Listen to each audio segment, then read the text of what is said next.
Raising Cane's opened up and across the street. And the kids were lined down the block. And I was like, guys, this chicken's not great. Like, what? It's a chain, right? It is a chain. It was similar when Witch Witch opened in like 2009. Like people went wild for Witch now Witch. you do sound old, Colin. A little. I don't even know what Witch is. I'm so old. I'm so old. It's like fancier Subway. It's Chipotle, but for sandwiches. You're making me feel older by explaining it. Well, on that note, none of us are getting any younger, so I think it's time for Sound Politics.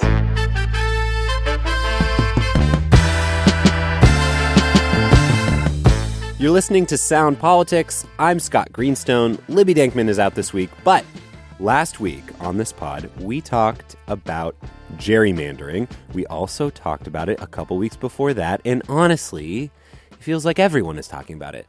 Even states that can't do it and might not be able to do it for years, like our state. We're still talking about it. It's a conversation that, it kicked off last year with President Trump telling Texas to give him more seats in Congress, and other Republican states then, jumping to also deliver that. And then it just continued this year with the Supreme Court kicking down some of the last standing fence posts in the Voting Rights Act. And then a bunch of states started to redraw their congressional maps, some to give Republicans an edge, others to give Democrats the upper hand. It is a conversation, a fierce and fiery conversation that will continue likely for years to come. I have been thinking a lot about what comes after those years. This is such a cynical discussion because everyone admits partisan gerrymandering is bad for democracy, but I don't see America mending fences and getting all the cattle, back in the pen or whatever. I've tried to stick with the fence post metaphor instead of saying something like, putting the toothpaste back in the tube or something. The fences are down. They're not coming back up.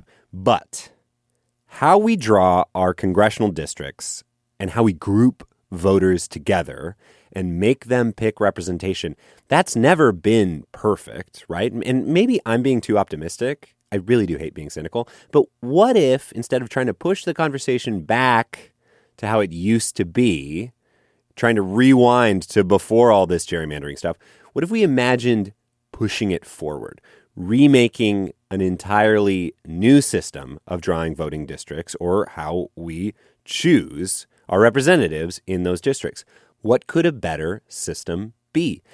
And there's one specific pitch for a better system that I've been wanting to hear more about because it is currently being tried by our sister city down south, Portland. Portland's proportional ranked choice voting system does not look like much else in America. In fact, it bears more resemblance to European parliaments like Ireland's. Proportional proponents say it could cure the two-party system and all sorts of undemocratic American ills because more people have a say and there is not just one winner. That is the really kind of crazy part that's a lot different than the way we do elections here. We're going to go into all of what Portland does. We'll talk to two big fans of the system, and we will ask the tough questions like, is this an ivory tower innovation doomed to never make it beyond liberal cities? Ranked choice voting is part of this fix, and that has had its share of struggles making it mainstream, especially in this region. We're getting into all of this on today's Sound Politics, coming at you after the break. You're listening to Sound Politics on KUOW. Today on the show, we want to fix gerrymandering, and down across the Oregon border, the city of Portland says, look no further. And before we get to our guests who are based here in Seattle, I did actually call someone from Portland to walk me through how this unique voting system works in that fair city. This system is called, again, proportional ranked choice voting. So Steph Routh grew up in East Portland, and she, like many people, has never been a fan of the two-party system or partisan primaries. People have to make a strategic choice to vote for the person that they think is most likely to win or they choose the person that they actually would love to see represent them in office. So when this new idea came up to change how Portland votes for its city council, what we're going to be talking about today, Steph actually knocked on over 1,000 doors to persuade voters, and then she decided, what the heck, I'm going to run for office too. So 2024 comes around. It's the first year that Portland is using this new system in their elections. Steph gets her ballot. She can rank up to 6 candidates for council. And of course, because she is running for council too, she puts herself as her number one choice. I had 6 choices and I ranked them all. And actually that was hard because we had gotten to know each other really well, all of us. And I was like, almost all of these people, I would feel very comfortable and honored actually to have them represent me. Heartwarming. But there is a sad part of the story for Steph because election night hits. For the first round, the people counting the votes just look at who everyone's first choice was. So for Steph, that's Steph. She's her number one choice. Steph did not get enough other people who said that she was their first choice. Only about 9% of the East Portland district voters said that Steph was their first choice. So Steph gets eliminated, and her vote then becomes a vote for her second choice, the candidate she wanted if she didn't win, Candace Avalos. But now, okay, so what I've just described is ranked choice voting. You're probably familiar with it, especially if you live in Seattle. We actually voted it through in the same election as Portland. We're just taking our sweet time to implement it. Here's the part that is probably new to you if you don't live in Portland, and it is the crux, I think, of what we're talking about today. Candace Avalos ends up in the top 3, actually tied with a quarter of the vote with another candidate. But both her and that other candidate and another one who had less votes actually win. There are 3 winners that take seats representing East Portland on city council. That's kind of the proportional part. Or if you want to be specific, proportional multi-winner ranked choice voting. Portland has 4 city council districts, and each district elects not 1, but 3 people to City Hall. So 12 council seats, only 4 districts, kind of spreading voters' choices around a larger pool of candidates instead of getting 1 representative per district. I know that this is a lot different than the way that we do elections here and probably any election you have ever voted in, listener. We are going to talk more about it today. Really, the question we have is, why is this the system advocates say could fix gerrymandering and many of the problems of our two-party system? And to tell us that, to make this pitch, I have 2 guests in the studio with me today. Colin Cole, who used to work for the Washington State Democratic Party in the 2016 Bernie Sanders campaign. Heather Villanueva has organized for the Service Employees International Union and served on Seattle's Immigrant Voting Task Force. Now, they both work for an advocacy group called More Equitable Democracy and host the podcast, The Future of Our Former Democracy. Colin, Heather, thanks for joining me. Thanks for having us. Pleasure to be here. So let's talk about the problem first. Heather, you said recently, I was watching you on the Young Turks show. You said that the problem here is not gerrymandering itself, but winner-take-all politics. Can you tell us, and we're talking, about the system that most people in America vote in. I'm going to zoom back and start with the problem first before we talk about the solution you guys want to talk about. Can you tell us what winner-takes-all politics is and why you think it's really the heart of the problem? Okay, the important thing to remember about winner takes all is that it's actually only the first part of the phrase. Winner takes all, loser gets none. So winner takes all is kind of what we're used to. I mean, in the United States, this is the air that we breathe. We think that this is what it's like everywhere. When you're a kid, you go to the playground and you take a little vote on the playground about who's going to play what game. And you learn very quickly that if you are not in the majority, you are the loser and you don't get to play your game, right? So what winner take all systems do is they set us up in this zero-sum paradigm where some people are winners and some people are losers. And the way that our system works, if you are maybe 50% plus 1, you get 100% of the representation. If you're in that 49% that loses, you are losing everything. And what that does is that polarizes us and it causes us to see each other only in opposition instead of what we have in common. And, we see that this is actually causing the breakdown of society in many ways. And politics right now are these wild swings where maybe, consistently half of the population will vote for Republicans and the other half will vote for Democrats. And there's this little bit in the middle that changes a little bit. The undecideds always decide the election. And so we go from these swings where one year the Democrats win and then you have a Democratic Congress and everything, the Democratic agenda gets implemented. And then it swings because a couple voters in the middle changed their votes and now the Republicans are winning and now they're getting everything. And so that's kind of a very high level of winner take all. Colin, you have anything to add? Yeah, just that the reason gerrymandering works when we're manipulating these district boundaries is you're trying to make the people that you don't want to win waste as many votes as possible. So you want them to be getting 40 to 45% of the vote or to be winning with like 90%. Because if you win with one vote or you win with every vote, you still get the same outcome. You just get one. And so what you're seeing, particularly in places like the South, where now that the Voting Rights Act has been dismantled, we're seeing rampant increase of quote unquote partisan gerrymandering that is actually racial gerrymandering. You're trying to pack black voters into as many districts as possible so that they're winning with these overwhelming majorities, like 80, 95% of the vote, in one or two districts.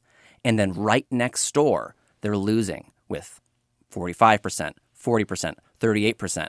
And even though black voters represent a sizable portion of many of these state electorates, sometimes a third, sometimes almost half of voters, they're winning way fewer than half of seats because they have been packed and cracked into these different districts that dilutes the efficiency of the vote.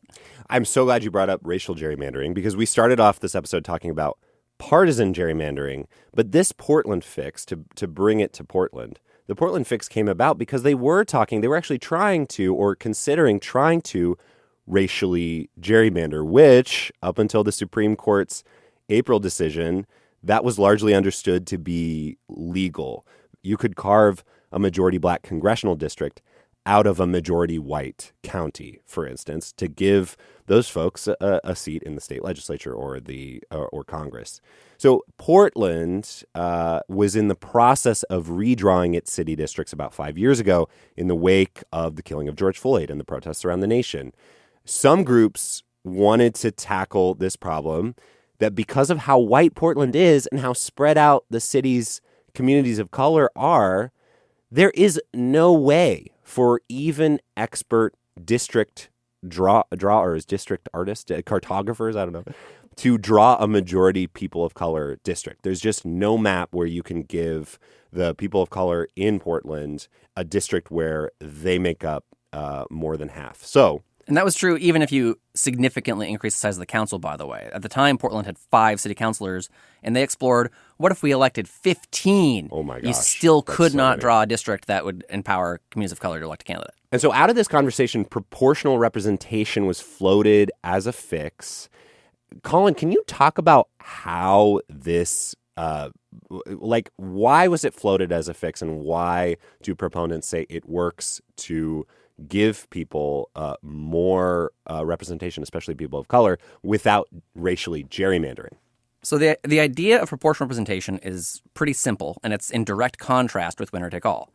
The idea is if your group of voters are a third of the electorate, you should have a power to win a third of the seats in government. Not nothing, but a third. And likewise, if if voters like you are 2/3 of the electorate, by gum, you should win 2/3 of the city council, but you shouldn't win every single seat.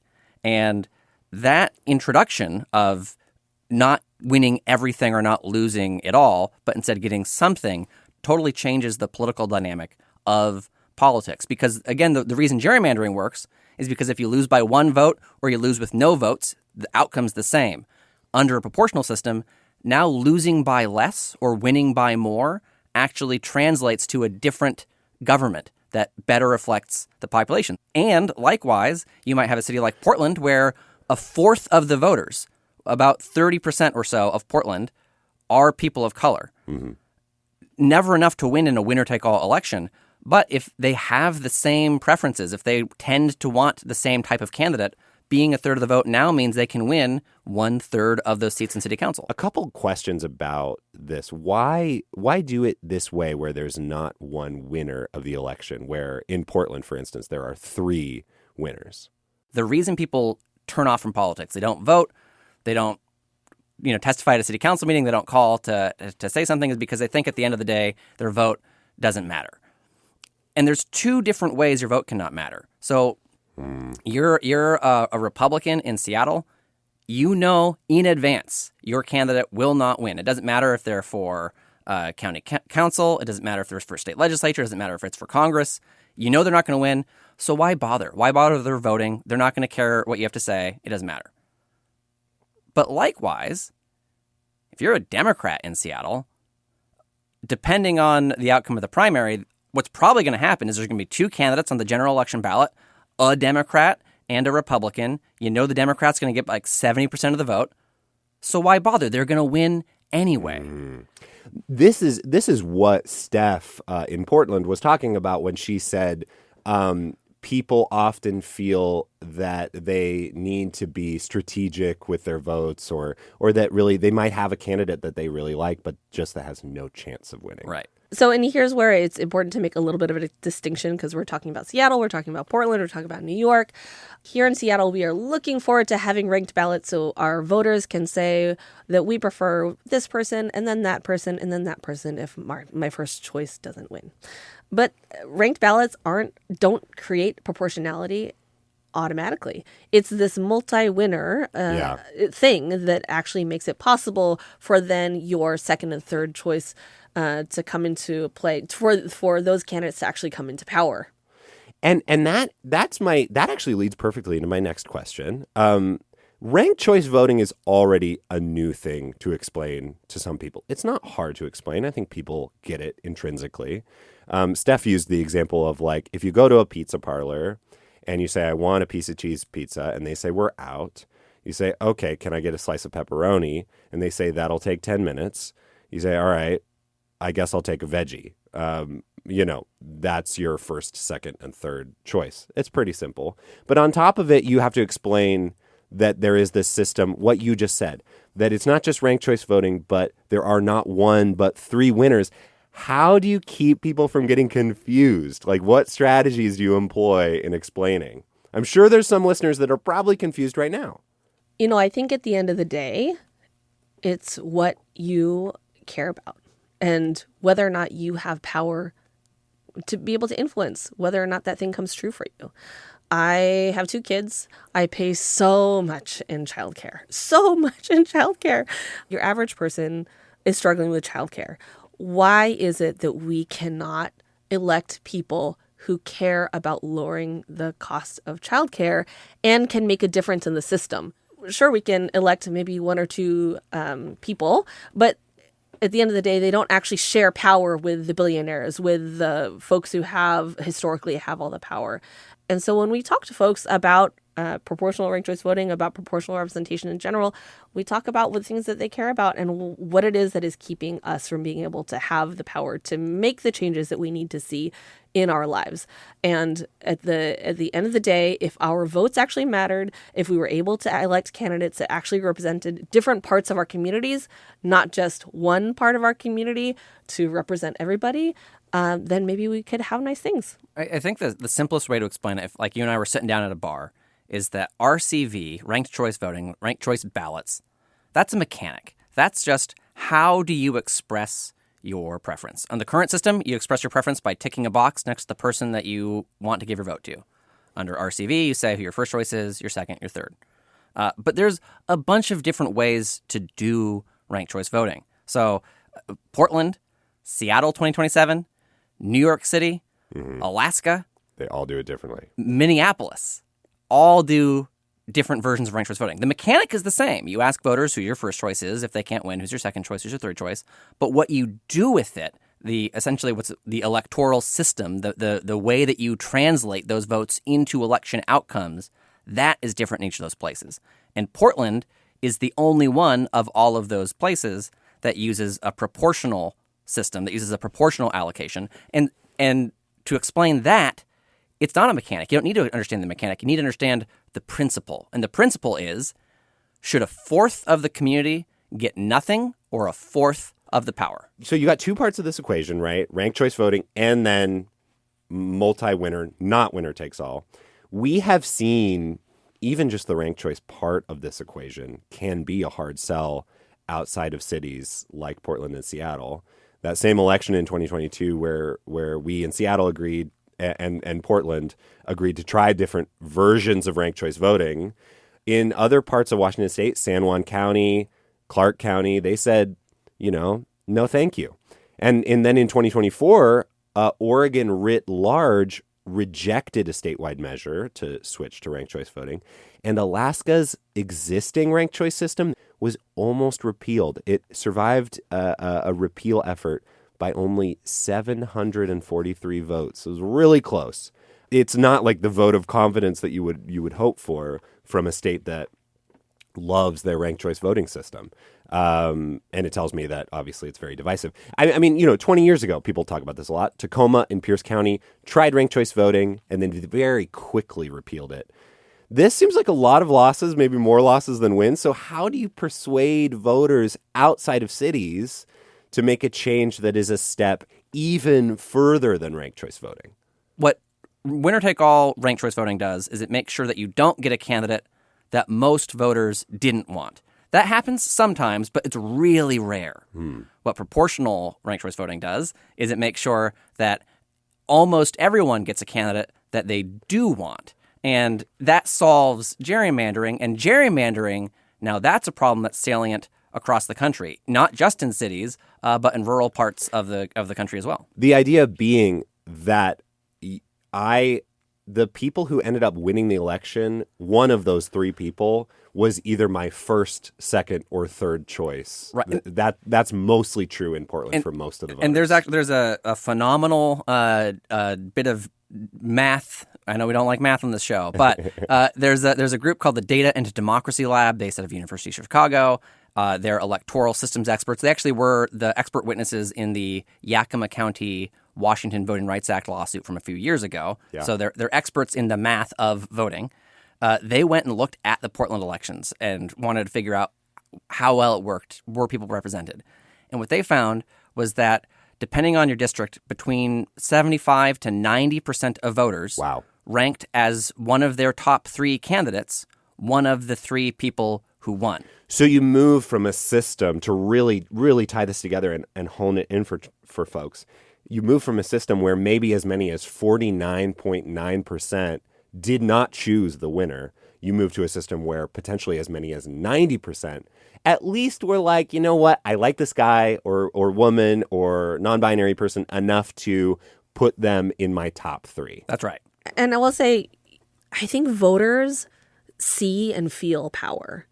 Voters can recognize when something is really fundamentally going to change or if it's kind of going to be more of the same. The thing about proportional ranked choice voting and in advocating for this is that you have to start from the people who are most impacted, who are the most, who have the most to gain and the most to, who have been losing the most in our current electoral system, and start with that. Like, let's talk about how we could actually fundamentally change the way that power works in this country. And when you put that in front of people, especially in a moment like right now, where folks are really seeing plainly that the people who already hold power are bending and breaking the rules so that they can keep their power, people are recognizing that right now and have an appetite for a transformative change. Like we've seen over and over again that if we put kind of a milquetoast here, let's just tweak the system so that it works a little better versus something transformative where people can actually see